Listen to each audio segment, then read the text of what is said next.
Hello friends, this is Shelley from Koala Knits and Knacks. So glad you joined me. Thank you for clicking on this video. Before we get into it, I would like to ask you to please take a second and hit that like, the thumbs up, and subscribe. If you're watching this channel, please subscribe to it. You know, I am so happy to bring these videos to you, but one way you can easily help me out is by hitting that like and the subscribe button, because then YouTube recognizes that my channel is being watched and it will help promote my videos. And so if you do that for me, not just the like, but the subscribe as well, it would help me out a lot. You don't get any junk mail or anything from it. It just helps the algorithm from YouTube. Okay, so we're going to make that striped headband that you just saw. But you know what? The beautiful thing about it is that it's also reversible. So I've got it solid on this side. So striped white and red on one side and solid on the other side. And so you can wear it two ways. I'm going to use my 46 needle Addi machine, but you can use your 48 needle Centro if that's what you have. You can also use your 40 needle if you want to make a smaller one that's smaller in circumference for a smaller child. That works too. But it's nice that we have the option to be able to make a headband with horizontal stripes like this, and it's easily done. You hardly use any yarn. I'm using Bernat Premium yarn here in red and in white, and you know, from one ball of each color you could make many of these. So once you get your yarn color choices ready, please join me. Grab your machine and your supplies and we'll get started. But I also want to make mention that I will show you at the end of the video a chart on how you can make your stripes different widths and make it work out. So I'll give you a diagram for that as well. So stick with me and let's get started. Okay, so for this project, we're going to need waste yarn in a contrasting color. I'm going to bring my last white and my first black and blend with my yarn feeder, making sure that my machine is in circular mode. Okay, we're going to cast on. We're going to go behind that first black, in front of the next, behind, in front, all the way around. And when you're casting on, you just let the yarn slip through your fingers. You don't put any tension on it. And then you'll get a nice, even start. I know this is waste yarn, it's going to come off anyways, but you don't want to, have tuck stitches and whatnot on your waste yarn either. So you just go nice and slow the first couple rounds. Okay. I've got to pull some out of my ball. This is a brand new ball, so it's tight, and we want to make sure that the tension coming out of the ball is completely loose. Okay, that will prevent your handle from screaming at you when it's trying to get the yarn to come out of the ball. Okay, so I'm going to do 7 rows of waste yarn. That's generally what I do. I think this is 4. Listen to how smoothly my machine is working. I have a video on my channel that shows you how I fixed my handle using a tinfoil hack. I think I must be going on at least 2 months now with the same one. It lasts a long time because you can press the tinfoil quite a lot before you put it in. Follow exactly the many folds that I do and how I cut it, and you'll get it exactly perfect. And it even compresses more while it's in there working. So it's just a hack that I am convinced works great. Okay, so I'm going to stop at this row. I'm not sure how many I have, but we're going to say this is row 7. Okay, before I get to the end, I'm going to change my row counter to 0. And we are going to continue on. Okay, now you're going to cut your waste yarn. You're going to open your latch, put that between the last white and the first black. Now we are going to be working now on, for our headband, the inside that goes against the head, the half that goes against the head. This part is what's showing. That's what we're going to be working on now, and we're going to do half of that. So our beanie is going to be 42 rows wide because we're going to do 3 stripes at the beginning on the front. So I want my stripes to be equally spaced. So I'm going to do 7 rows of each. Okay, so that's why I'm doing 42 rows. So now I need to have 21 rows on the back side as well. But we're going to do the first half, then we're going to do our patterning, then we're going to do the second half of the back. So half of 21 is 10 and 11. So we're going to choose to do 10 rows of whatever color you want for your back. Back of your beanie. I'm going to pardon me, headband. I'm going to use red. So I'm going to put my red into the guide, and in between the last white, the first black, I'm going to hold both of those tails. I'm going to knit 3 or 4 needles. I'll do 4 here. Then we're going to take both ends of our working yarn. I make this my practice on every project because you see how loose those loops are there? I want to tighten them up. Okay, push that one down underneath the divider, and we've got a little bit tighter of a tension there, which means that our tension at the beginning of our row is going to be equal to the tension the rest of the way around, and we're not going to have a loopy beginning. Okay, we are going to knit 10 rows. Now I'm going to go nice and slow to make sure that my needles take that down through every blue loop that's there, and that those loops go over my red teeth. Okay, this is Bernat Premium yarn, and it works very well in my machine, so I'm not too concerned that I'm going to have tuck stitches, but I always still like to take an even speed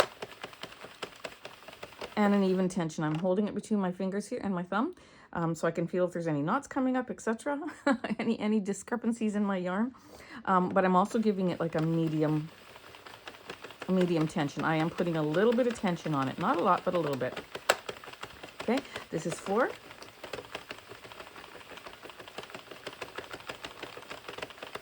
5. You can just stick with me. I'm just doing 10 rows. 6.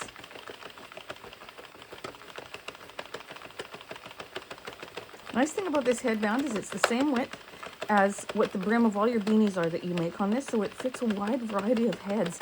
And you can do your horizontal stripes and make a really nice, I keep calling it a beanie, I'm sorry, a really nice headband. And you just got to work out the numbering. So if you want to do different stripes, you got to work out the numbering at the front. This is 10. So that your stripes are even. And then however many rows you use to make your stripes at the front is how many you have to have on the back as well. Okay, so it folds properly. So this is 10 rows. I'm going to cut this off.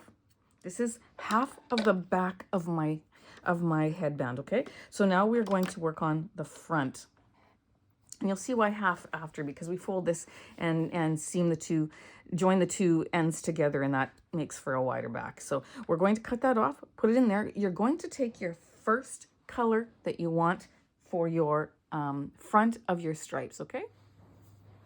For me, that's going to be white. So I'm going to put my white into my yarn feeder, close the latch, and we're going to do a jogless join. So we're going to take, usually we have it between the first white and the first black, and that's where we're going to start it, but then we're going to swing it back over to the other side of that white, okay, just like that.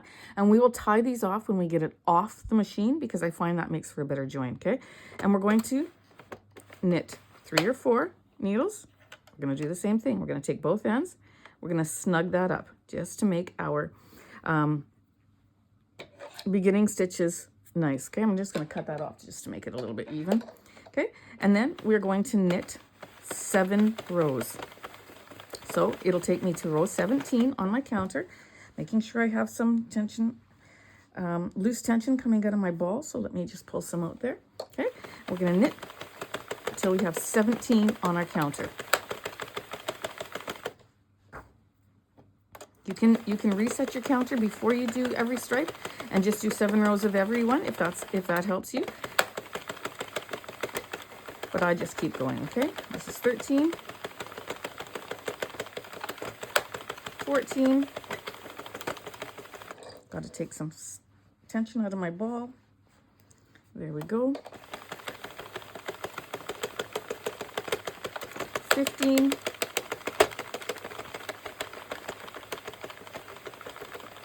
How beautifully this is knitting. 16. And one more row, 17.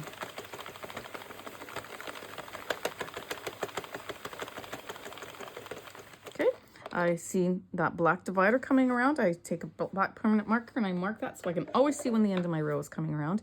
I'm going to cut my yarn tail.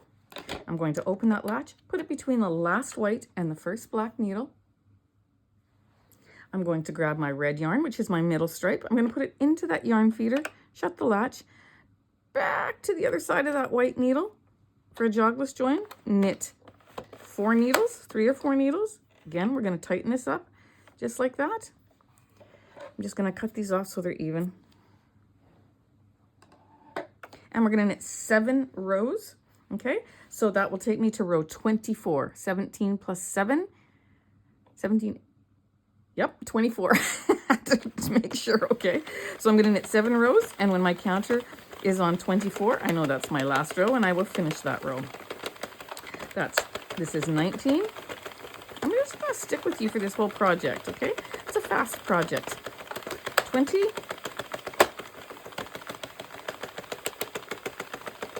So we're going to have all red on the one side and red and white stripes on the other side. Very pretty Christmas headband. 22.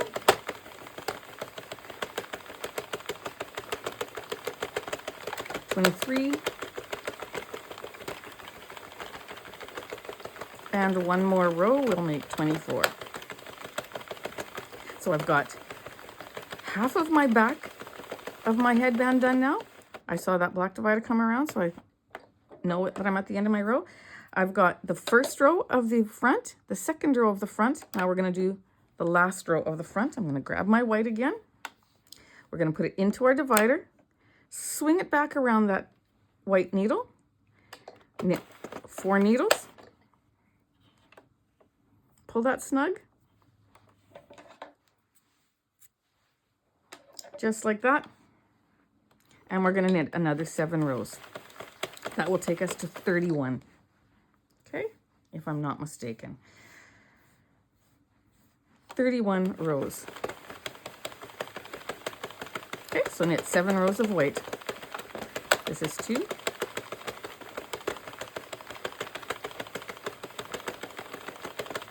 I love how this yarn knits up in my machine.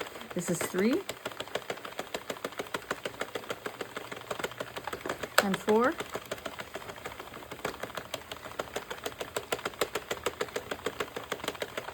5.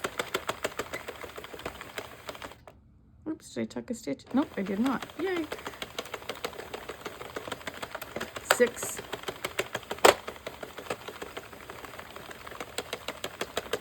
And this is the 7th row, which takes me to row 31 on my counter. I'm finishing row 31. Just like that. I'm going to cut that off, open my latch, put it in between the last white, the first black. Now we have to do the second half of the back of our headband. We are going to grab our red yarn, insert it into our yarn guide in between the last white, the first black, swing it back around, do another jogless join.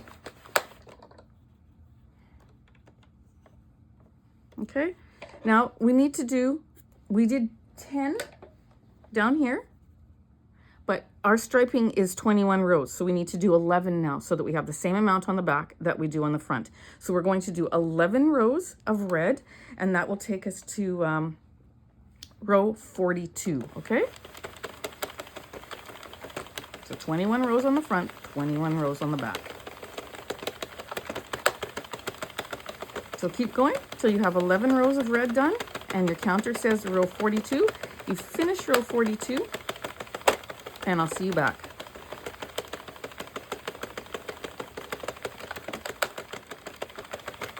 This is 41 and 42. Okay, I'm going to watch for that black divider to come around, which I mark with my permanent black marker, and I know I'm done, yay. And I'm going to cut off this tail, open my latch, put it between the last white and the first black. I'm going to go ahead and take my waste yarn, put it into that yarn feeder, and we're going to knit. This one it's not necessary that you have to do this because it's waste yarn and it's coming out, but I just always do it because it's a habit. Okay, and I'm going to knit 7 rows of waste yarn, or however many you are comfortable with. Okay, again, it's a new ball, so I have to stop and give myself some slack on the back. There we go.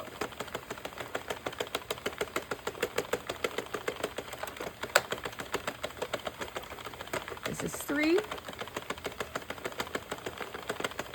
and 4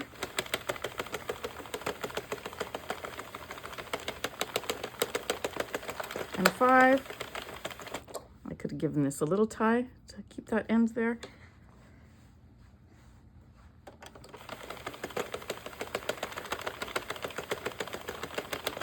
Six, and one more after this.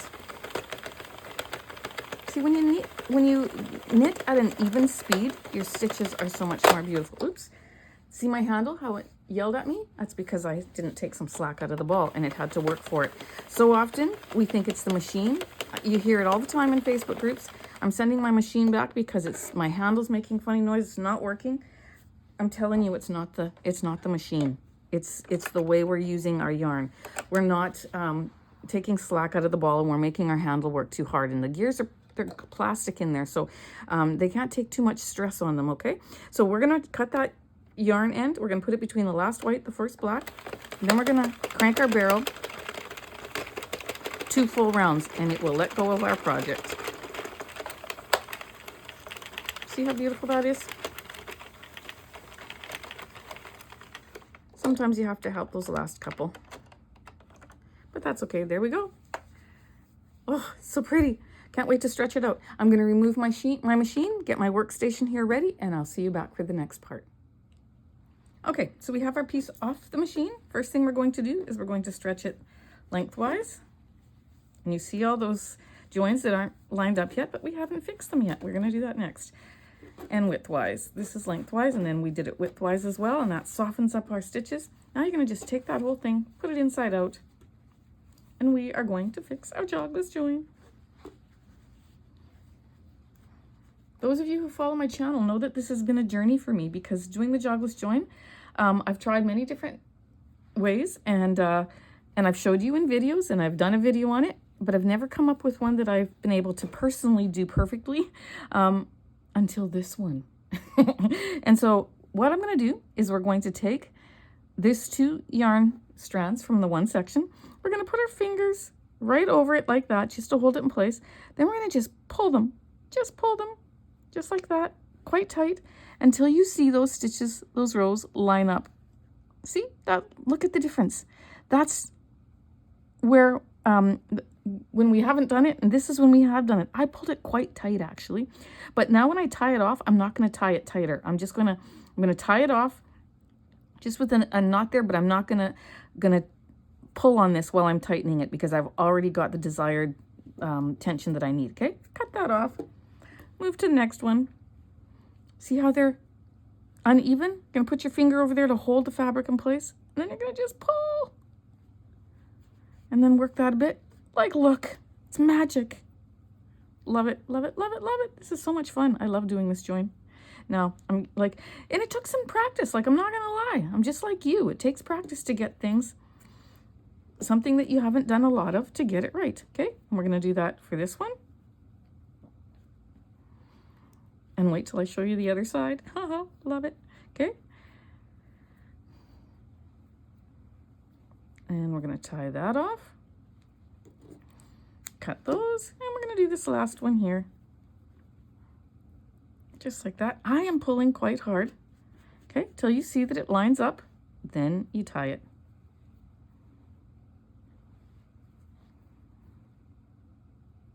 Okay, now we're going to turn it inside out and see if the magic happened the way we wanted it to.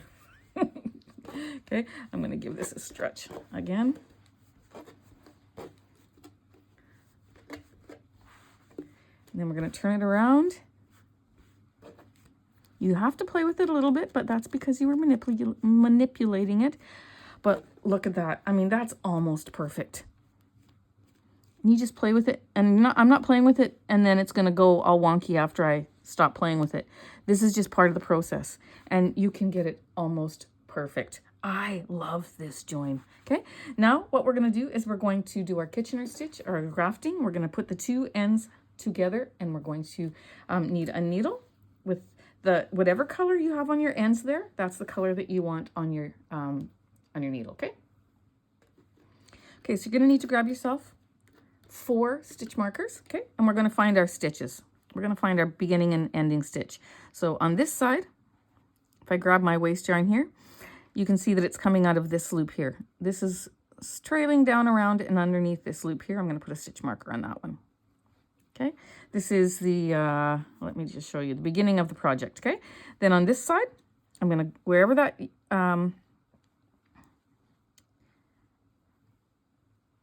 wherever your tail from your working yarn is coming out, the stitch right beside it there is where you want to put your stitch marker, okay? That's your last stitch. We're going to keep those marks. Now we're going to go to the other side. We're going to do the same thing. This was the end of our project, and we know that because it's unraveling already. Okay. When your waste yarn, whatever loop it's coming out of, that's this one. See that? That's where you're going to put a stitch marker.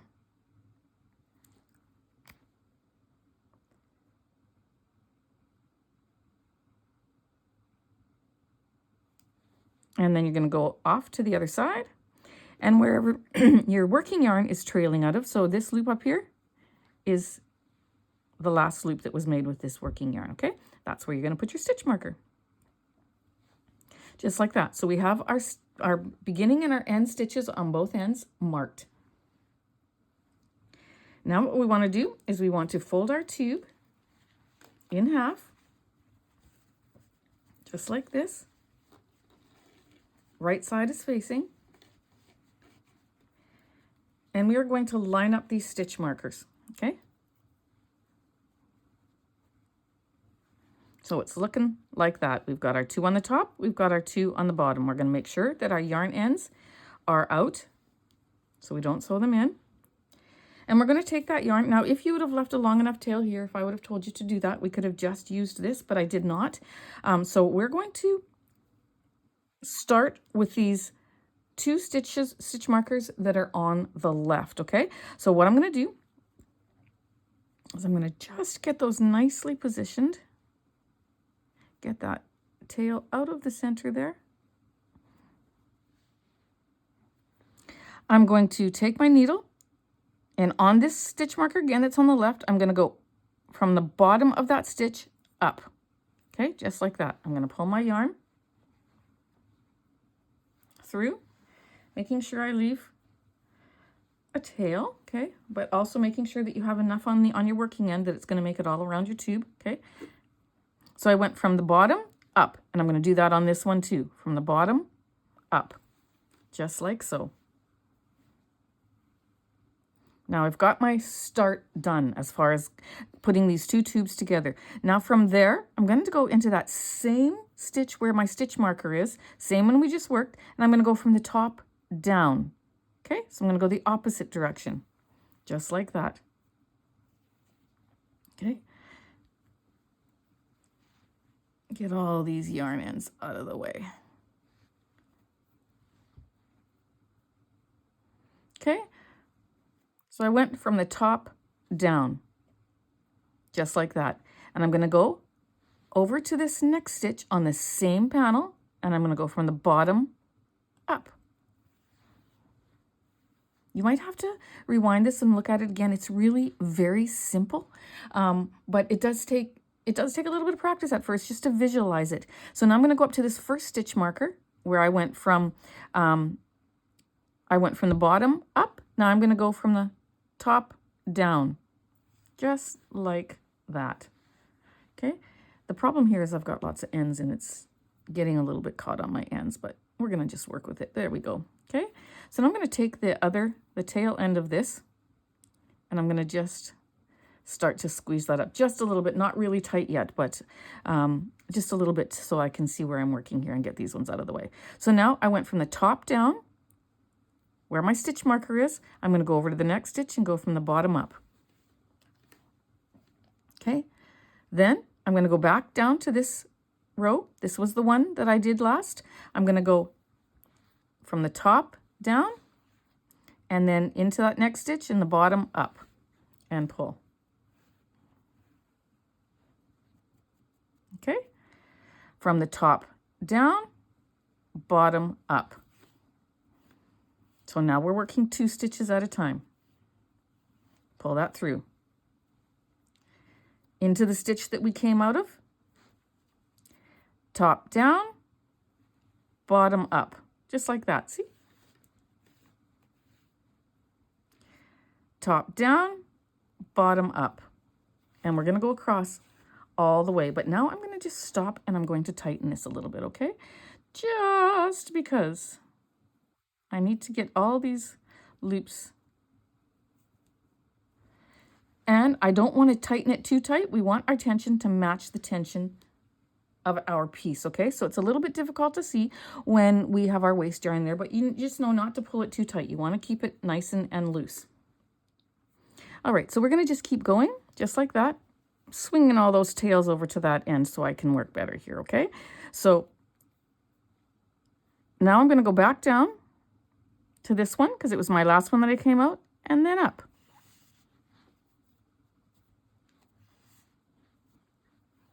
Okay, and pull on that. Now I'm going to start tightening the tension as I go. I'm going to try to keep it even tension to what's on my piece, but I'm not going to do a lot and then pull it. Okay, because I don't really like how that looks either, but it's how you can get a good start on it. Okay, so then I'm going to go down and up and just pull a little bit. Okay, and then this is the stitch that we were last in, so we're going to go down and up. Okay, tighten that stitch a little bit, rotate this a bit. This was the last stitch we worked at the top, so we're going to go down and up. Okay, maybe you can see it a little bit better now as I've gone a little bit farther down. This was the last stitch we worked on the bottom, so we're going to go into that from the top and over to the next stitch and come up.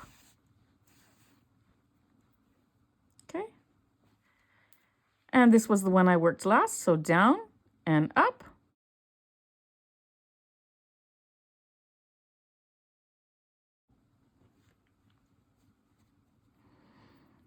Okay, so you can see that this isn't that hard of a stitch.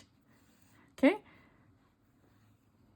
You can see it better as I get further along in the patterning because I don't have all those yarn ends and the stitch markers in the way. But this is what we're doing all the way across, and we're going to pull our tension as we go. This is the last stitch I worked on this side, so I'm going to go down and up the next. Okay, then pull that so my tension is right. Get this rotated a bit, easier to work with. Then down into that last stitch at the top and up. Okay, down and up.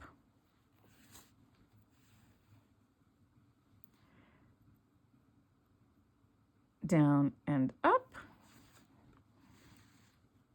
and then pull it a bit, and you see how we're grafting that together nicely. Okay, down and up, down and up, all the way around. So you keep going, and when you get to the end, I will meet you back. Okay, friends, have fun.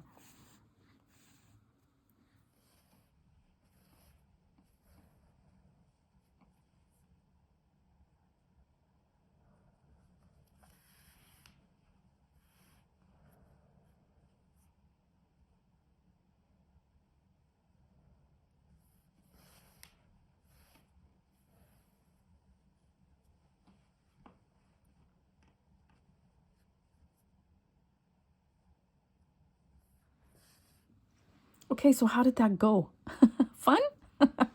Okay, so now we're going to just we're at the end of our row here, so we're going to just finish it up. Going to go down and up, getting close to my stitch marker. Down and up. Just like that. Okay, so here's my last stitch marker. This is my last stitch marker. I'm going to work down and up into that last stitch marker and down and up into that stitch marker. Okay, we've completed our grafting all the way around. I can take out those stitch markers. This is why I love using bobby pins. They're so easy. Put them where they belong. And now we can I'm going to cut this yarn tail off just a little bit. We're going to remove our waste yarn before we do anything else. Okay, so this is the beginning of the project.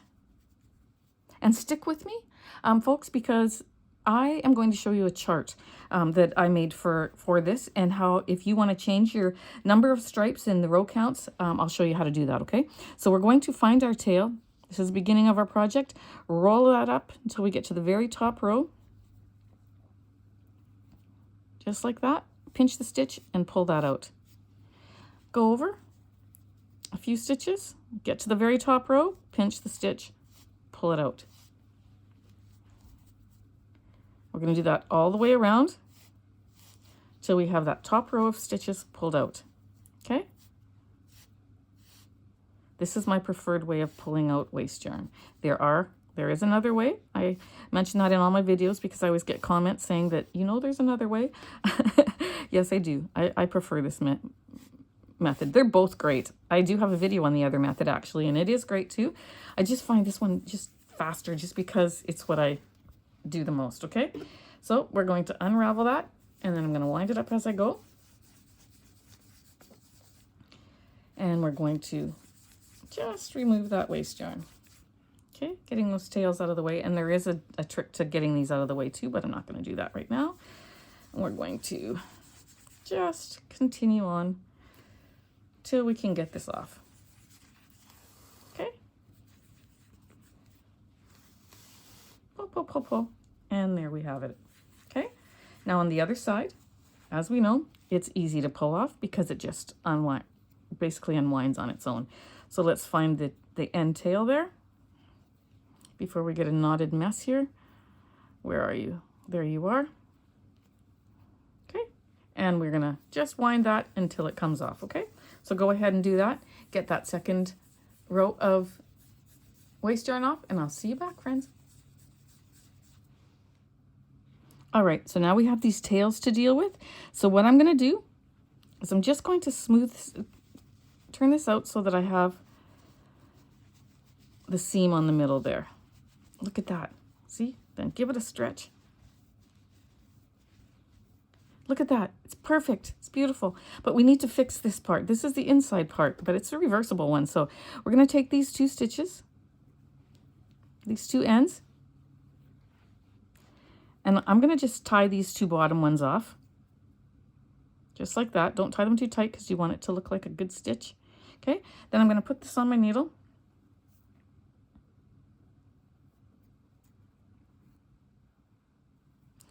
And I'm going to just hide it in there, okay? Just going to weave it underneath between the stitches, okay? And pull it out. Just like that, and cut it off. Okay, one done. Now I'm going to take this other one, okay? And I'm going to just do them separately. I'm going to take this first one. I need to close this little gap here. So I'm going to take this down, and I'm going to go into the... I'm going to just do it, well, how can I show you that? I'm going to enlarge this and you can see it, but it's coming out of this stitch here, and this is the stitch below it. I'm going to just go into the point and then come back up. Go into the point of the stitch below it, okay? Maybe I went one too many. Let's see here. Yes, I did. Okay, let's do that again.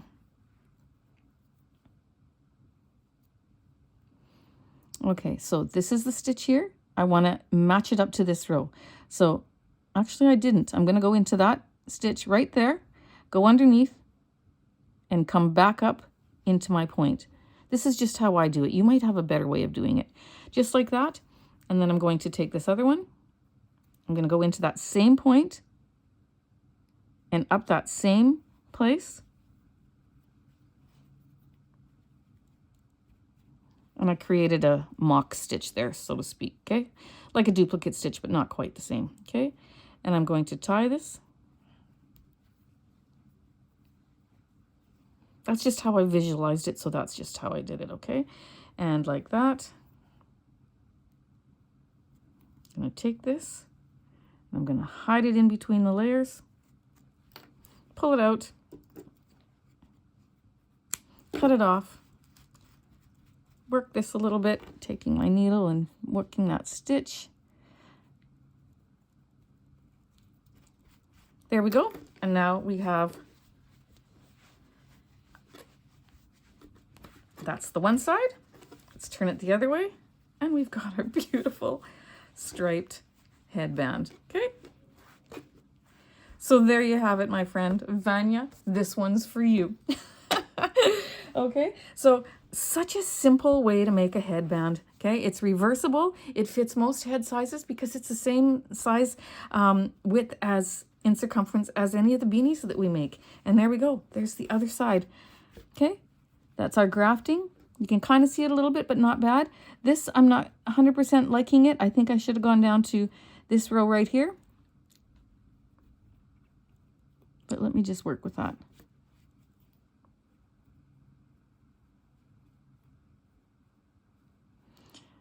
Maybe this is all it's going to take. Just to spread out those stitches. I think that's all it takes. Just got to play with it, just so that you can manipulate it with your needle to make it how you want it, okay? So this, my friends, is a striped beanie that you can do in whatever colors you like, however you want. Now I'm going to show you my chart, how I came up with this, okay? This is, I'm going to just cover that so it's not a distraction. That's how my Kitchener stitch notes so that I remember them. Okay, so this is what I wanted for my front part to be 3 stripes. So I had to do a multiple of 3. So I did 21 rows so that I could have 7, 7, and 7. Then up here, between the top here and the bottom here, I have to also have 21 rows. So I just did 10 up here and 11 down here, depending where you start. We started up here, we did 10, then we did 7, 7, 7, and 11, because this 10 and the 11 equal 21, which is what this side is, 21, okay? So if you want to change that and do different stripes where you have like maybe rows of 5, so 5, 10, 15, 20, 25, say you wanted to do, or 4 rows of 5, which is 20, then you would need to make your outside halves up here and down here both equal 20. So whatever amount of rows you have in the center here is what you have to divide by 2 and put on either end. And that's either end is this here. So this is half and that's half. Okay? And then we graft it together. All right, my friends, thanks again for joining me. I hope you enjoyed this tutorial, and I'd love to see the color choices that you make and the patterning that you do. Please join me in my Facebook group, Koala Knits and Knacks. I will put the link in the description box below. So thanks again, my friends. Take care, and I sure appreciate you all. Have a fantastic day.